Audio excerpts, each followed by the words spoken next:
I've come to the conclusion in my life that only experience can be the valid test of reality.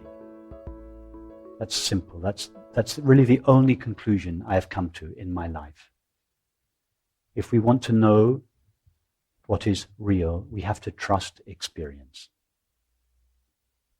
And all I can say from my experience is that I have never experienced anything outside awareness. All I know of the so-called outside world is the experience of perceiving. That is, seeing, hearing, touching, tasting, and smelling. And if I ask myself, where do these take place? Does the experience of hearing take place outside of myself, awareness? I think no. The experience of seeing and hearing are this close to me, awareness. I've never found anything at a distance. When I look at the moon, it's all I know of the so-called moon is the experience of seeing. Does the experience of seeing take place hundreds of thousands of miles away from myself? No. The experience of seeing is this close to me. Closer than close. So I just stick to my experience. As Wordsworth said, trailing clouds of glory do we come from God, which is our home. In other words, for the baby, experience is just shining with the knowing of it. The baby knows nothing of mind and matter, or being born, or separation, or all of these things are added by thought later on. That's why Wordsworth said in the same poem, our birth is like a sleep and a forgetting. And the purpose of our birth is to wake up from that sleep, to remember again who we truly are, what the nature of this experience is, the divine nature of this experience.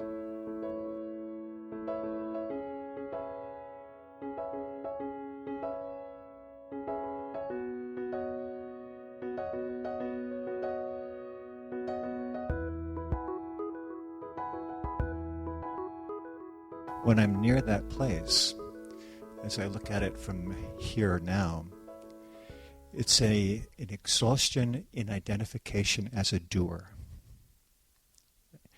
And that the relief that comes, if it should happen to grace me, is the relief of just resting in what I would call being, for lack of a better word. And obviously that cannot be done.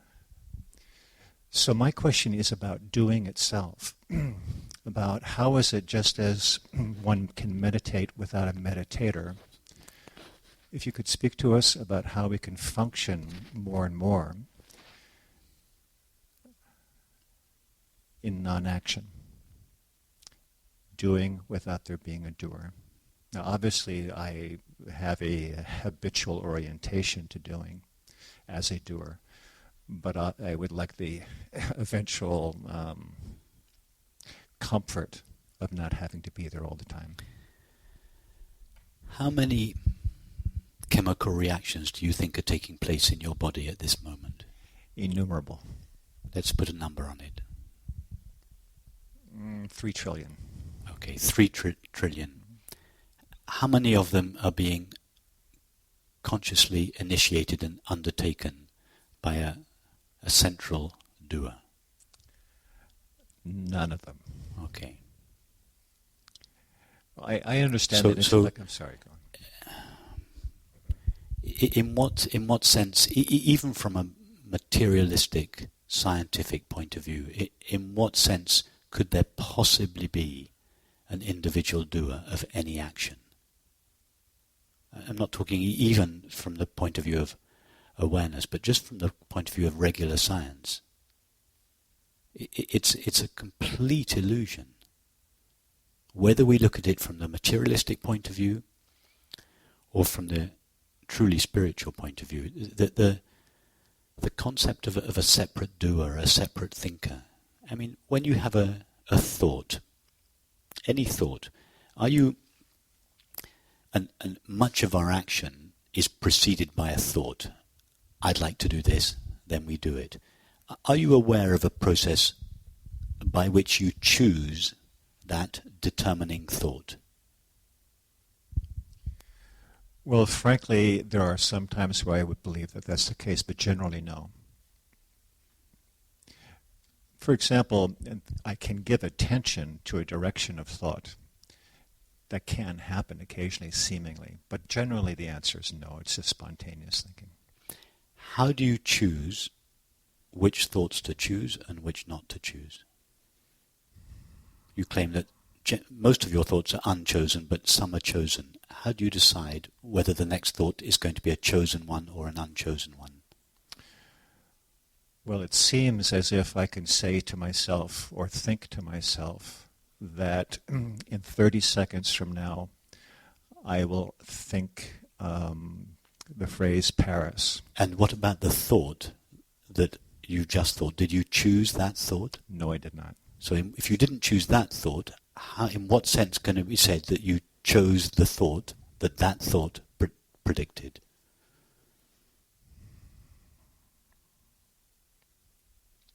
I can't. Yeah. So if we look carefully, and we don't have to look too far, our thoughts, we have no more control over our thoughts than we do over the sound of the birds or the weather. And we could invert this and explore it another way. Isn't happiness what you want above all else? Yes. And isn't it the thought, I don't like the current situation, which prevents happiness from being ever present? Yes. So why don't you choose never to have that thought again? Then you would be permanently happy. I would like that. Well, okay. If you can choose your thoughts, then that's the intelligent choice to make. Mm-hmm. But if you can't do that, that really brings home in a visceral way the fact that we don't choose our thoughts. If we don't choose our thoughts, in what sense can it be said that we choose or do our actions if the thought that initiates that action is a product of the entire universe? The thoughts the actions that proceed from those thoughts must similarly be a product of the same universe. If we're a materialist, or the same awareness, if we're a non-dualist. But it doesn't matter, because actually if we explore either awareness or the universe, they come to the same thing. So to be a true materialist or a true Advaitin is the same thing.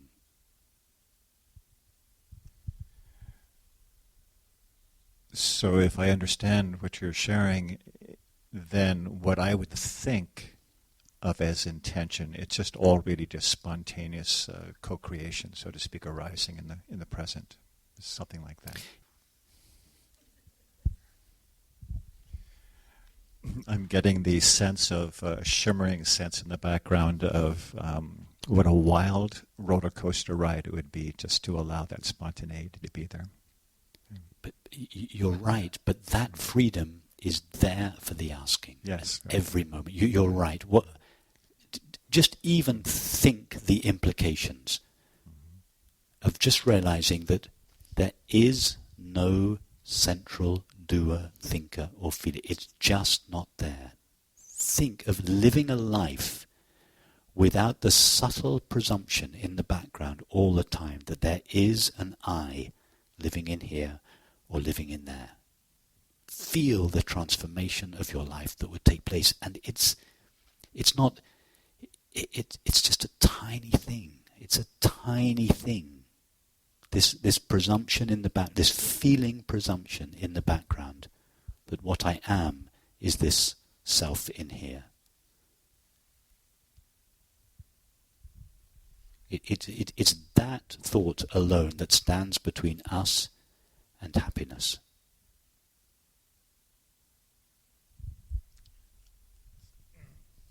I think I've got it. Thank you. Thank you.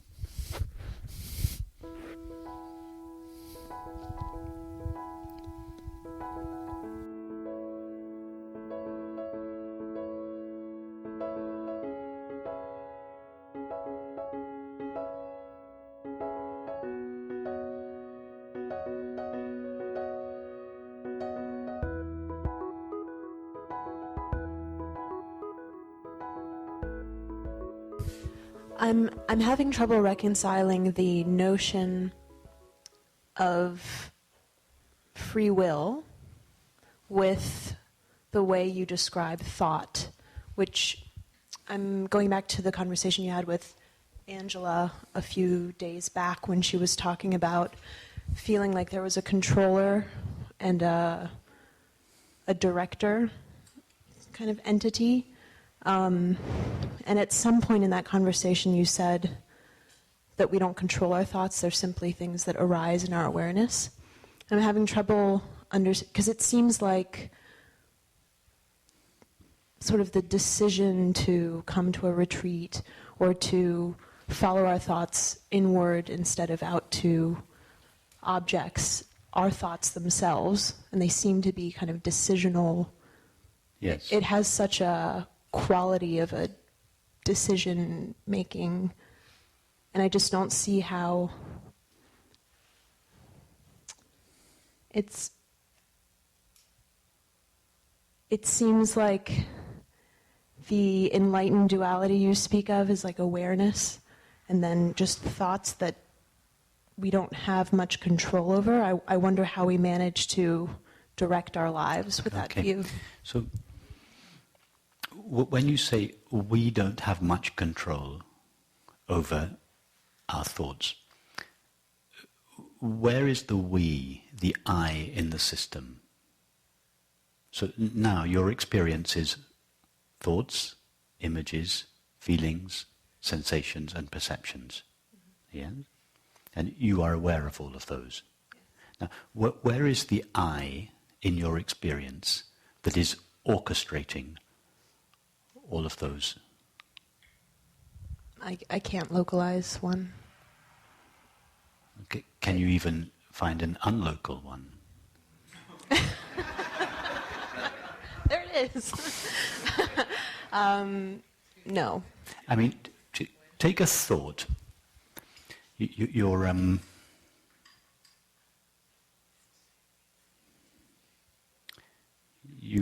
because you mentioned the decision to come on a retreat, for instance. Yeah. You come home from work, you cook dinner, you sit down, and the thought appears to you, oh, I wonder if Rupert's got a retreat on. Just out of the blue it appears to you. Did you choose that thought? Was there someone or something in the system that selected to have that thought rather than let's watch a movie?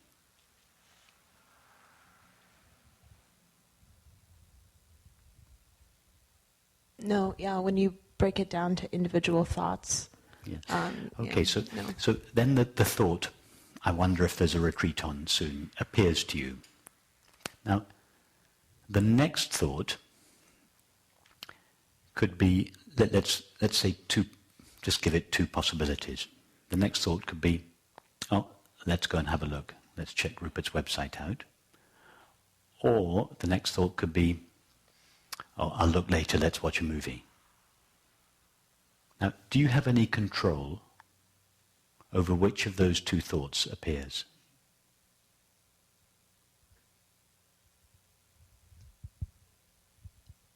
It feels like I'm controlling them. Okay, perfect.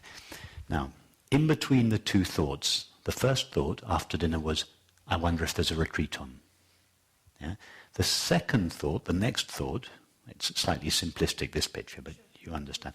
The second thought was, oh, I'll look later, let's watch a movie, or I'll go and check it out now. So you're suggesting that in between those two thoughts, something was present which chose the second thought. What was that? What is your experience of this something, the chooser, between the appearance of those two thoughts, which controlled which the second thought was?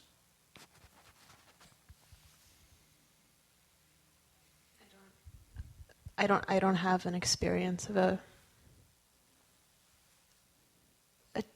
chooser in between thoughts. It just seems that a series of thoughts, in retrospect, you can look at them and they seem to go in a direction, like you can decide to ponder something. Exactly. In retrospect, we look at the succession of thoughts, and a thought, which is just thought number 10, looks back and imagines that there is a chooser in the system between each thought. That chooser is just thought number 10. Mm. Yeah. It's not actually there in between each of the thoughts. The notion of a chooser is a thought. No, what I mean is the chooser itself is not there in between each thought, choosing each time between a range of possibilities, and I'll have that thought next, and then I'll have this thought. That chooser is not there. The notion of a chooser is simply itself a thought, which, as you say, appears retrospectively. The thought says, I was there in between each thought, choosing it. It's the clown that takes the bow. It wasn't actually present, but it claims responsibility afterwards. I see. So we have to make a clear distinction between what is actually something quite subtle. There is a choosing thought, but there is no chooser. There is a thought that says, I'd rather have tea than coffee. That thought contains a choice between two drinks, but there is nobody there choosing that thought. The choice is the thought. There is no chooser of the thought. Okay. The separate self is always the one in between. It's like a filler thought that is either considered to be the initiator of our actions and thoughts, choices, etc., or the subsequent enjoyer of them. It's never present in the actual thought itself. It's imagined in between. It's like a filler. The I thought is like a filler that seems to be both the initiator of our actions and that's prior to the action, and the enjoyer of it after the action. For instance, take sports is another very good example. During the game itself, if you're playing some kind of a sport, or if you're playing music, for instance, you're so in the moment.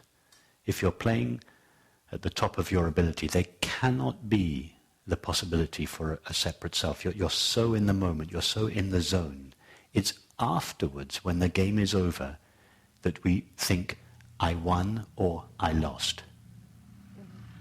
That I that won or lost was not present in the moment, in the game. It is created solely with the thought, and it's always an afterthought. The separate self is created with that thought. In fact, the separate self, it's not that a separate self is created by that thought. The separate self is that thought.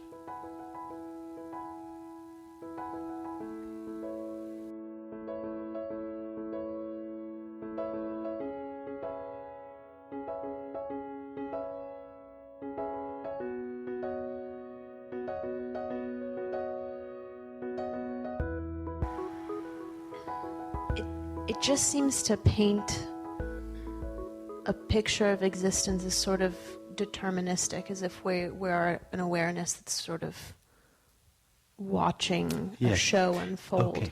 Okay. Which kind of bothers me, I guess. No, you're quite right that bothers you, because you're quite right to feel a little rebellion in you, because everybody has not just a taste of, but a love of freedom.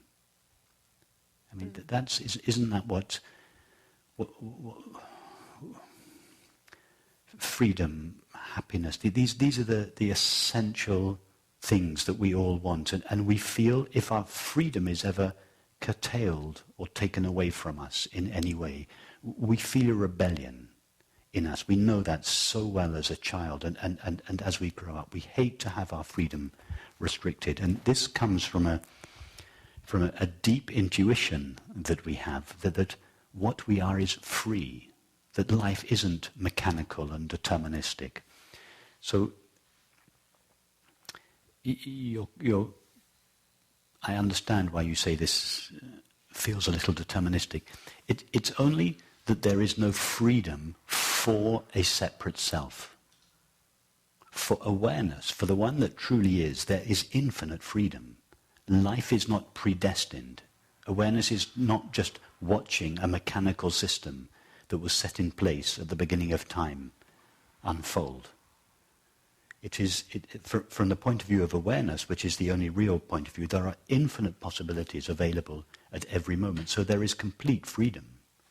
It can go in any direction, in any moment. And that's what we love. We love that sense of freedom. We don't like to be dictated to.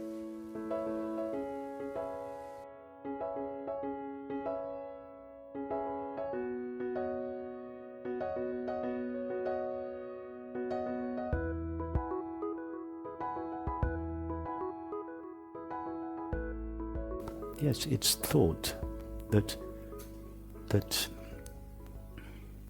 refers to a past that is not being experienced. In other words, thought abstracts time from the eternal now, and thereby gives birth to the possibility of one object in time and space causing another object in time and space. But experiencing never has any knowledge of one thing causing another, because its experience is not in time. You see, time and space are so profoundly woven into the way we view the world that even when we totally collapse time and space and we realize that our experience is made out of this dimensionless and transparent substance called knowing or awareness, thought then pops up and tries to go back to the old model and tries to drag the old model into our new understanding and says, but there must be a cause for the current experience. Cause implies time. Imagine you're a screen, there's a movie going on, two people are having an argument and are causing each other to say certain things. Yes. The husband causes his wife to say something, the wife causes her husband to say something, yes? From the point of view of these two objects, what the other object does or doesn't say is the cause of what they do or don't say. Mm-hmm. Yeah, that's the point of view of the person, yes? What about the screen? The two people in the movie are only two people from the point of view of one of the people. Yeah. It's, in other words, it's only a person in the film that knows another person. The screen doesn't know a person or an object, it just knows itself. But is the screen aware that... It's not aware of duality, it's not aware of objects or people. Not quite what I was going to say. Is it aware that it is being modulated, that something about its nature is in... No, from an absolute point of view, no, not even that. It's not aware of any change within itself, because in order to register a change, you have to refer to the past. An experience is too busy being present now to have time to abstract itself from the now and to look back on itself and say, what caused my current appearance? It must have come from the past. It's too busy in enjoying the moment to have time to separate itself out from life and to cause and to create or imagine a separate self in time and space. So thought takes all these, if you like, contiguous snapshots and stitches them together into a story. Say that again. Exactly, yes. Yes. But it doesn't even take all these snapshots, because there's never more than one snapshot present at a time. Where are all the other snapshots now that thought is weaving into a story called continuously existing world? Where are these snapshots So this that thought is arranging? Where are they now? There's just the current snapshot. It's only a thought itself that says, that imagines there are lots of other snapshots, and then takes these imaginary snapshots and weaves them together into a continuously existing world. So it's these words like we use, like modulation, that implies a movement, which has kind of tricked me a little bit. I'm doing the best I can with these very clumsy tools called words. These words are designed to express duality. They are not designed to express what we are talking about now. So I'm taking these inherently dualistic words, modulation, which implies change, to try to refer to the ever-present, changeless reality of all experience. Ask yourself, what is my experience saying about itself? How does experience stand back from itself, turn around and look at itself and say, I am this, I am a chair, I am a person, I am a house? Can experience do that, or rather, how would it do that? Only by taking the shape of an abstract thought. A memory or something. And it's that thought that seems to separate itself out from this seamless whole. A thought-made person is precipitated, made out of thoughts, is precipitated within the whole, seems to stand back from experience and look at it and say, it is made of chairs and table and people and selves. Awareness, which means experience, can't do that. The screen can never stand out from itself and look back and even say, I am a screen. Awareness doesn't know that it is something called awareness, because it's not in its own experience. It is too totally in the moment ever to rise up and have a single thought about itself. Think about it. Every single thing thought says, thought is always describing what has just passed. By the time thought rises to describe it, it's gone. Thought cannot, the only thing thought cannot describe is the now, because it rises and the now that it was describing, the object that it was describing, has vanished. Thought can say nothing true about experience. Nothing. It's always describing the not now. So from experience's own point of view, it doesn't change. Experience's own point of view, yes, it doesn't even know that it is something called experience. It is just too, we could say it's too busy being itself to abstract itself and call it something. It's not something, it's not an object, it's not even experience, it's not. What can we say? We can't say a word about it, let alone call it a world, a person, a self, a thing, a thought. These are such crude symbols, necessary for practical life, but they are such crude symbols when measured against the nowness, the aliveness, the here-ness of all experience. Thought can never truly describe experience. Experience cannot be put into a concept. It can't be really given a name. You see, as soon as we start even to say that it is changeless, is to say that awareness is changeless is to use a thorn to remove a thorn. Because in saying that it is changeless, we're referring to something that changes. There can't be something that is changeless without there being first something that... Sorry, there can't be something that is changeless without there being first something that changes. Right. But from the screen's point of view, from experience's point of view, it is not changing. It is too busy being now to register the changes, to conceptualize a past when things were different. The result of this understanding is to leave us totally plunged into the now, with no impulse to avoid it, change it, or name it unless required for practical reasons. If we need to name it for practical reasons, then the facility is there. We can call it dinner or lunch or a car or a person, if we need to, just for practical purposes. But as soon as it's no longer needed, we put those concepts away again. And we don't insult experience by reducing it to a series of concepts and objects.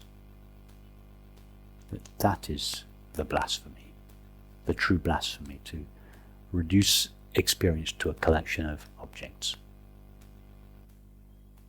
We don't lose the facility to conceptualize experience, but we no longer use that ability to defend or aggrandize an imaginary self. We just use it for practical purposes or for creative purposes.